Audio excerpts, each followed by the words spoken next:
Consumption. It's the new national pastime. Fuck baseball. It's consumption.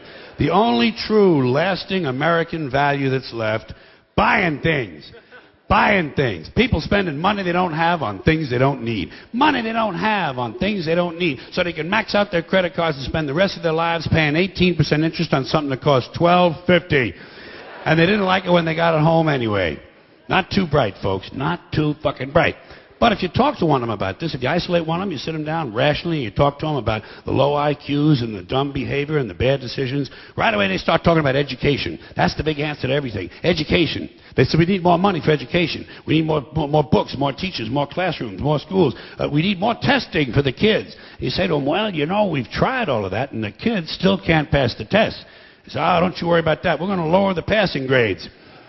And that's what they do in a lot of these schools now. They lower the passing grades so more kids can pass. More kids pass, the school looks good, everybody's happy, the IQ of the country slips another 2 or 3 points, and pretty soon all you'll need to get into college is a fucking pencil. Got a pencil? Get the fuck in there. It's physics. Then everyone wonders why 17 other countries graduate more scientists than we do. Education. Politicians know that word. They use it on you. Politicians have traditionally hidden behind 3 things: the flag, the Bible, and children. No child left behind. No child left behind. Oh, really? Well, it wasn't long ago you were talking about giving kids a head start. Head start, left behind. Someone's losing fucking ground here. But there's a reason. There's a reason. There's a reason for this. There's a reason education sucks, and it's the same reason that it will never, ever, ever be fixed. It's never going to get any better. Don't look for it. Be happy with what you got. Because the owners of this country don't want that. I'm talking about the real owners now. The real owners, the big wealthy business interests that control things and make all the important decisions. Forget the politicians. The politicians are put there to give you the idea that you have freedom of choice. You don't. You have no choice. You have owners. They own you. They own everything. They own all the important land. They own and control the corporations. They've long since bought and paid for the Senate, the Congress, the state houses, the city halls. They got the judges in their back pockets. And they own all the big media companies, so they control just about all of the news and information you get to hear. They got you by the balls.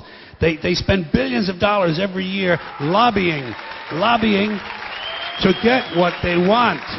Well, we know what they want. They want more for themselves and less for everybody else. But I'll tell you what they don't want.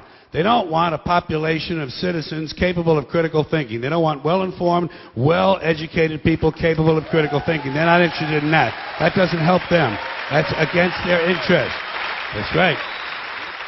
They don't want people who are smart enough to sit around the kitchen table and figure out how badly they're getting fucked by a system that threw them overboard 30 fucking years ago.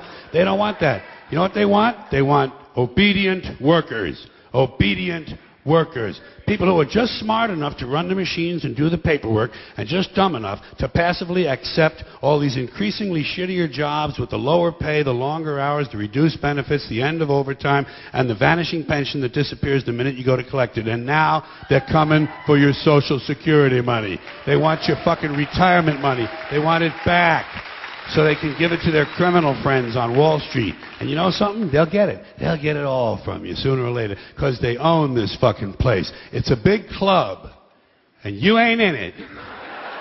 You and I are not in the big club.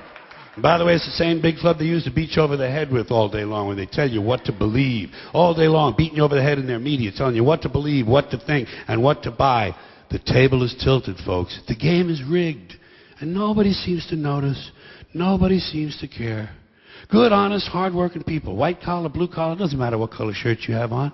Good, honest, hard-working people continue. These are people of modest means. Continue to elect these rich cocksuckers who don't give a fuck about them. They don't give a fuck about you. They don't give a fuck about you. They don't care about you at all. At all. At all. Yeah. You know? And nobody seems to notice, nobody seems to care. That's what the owners count on, the fact that Americans will probably remain willfully ignorant of the big red, white, and blue dick that's being jammed up their assholes every day. Because the owners of this country know the truth. It's called the American dream, because you have to be asleep to believe it.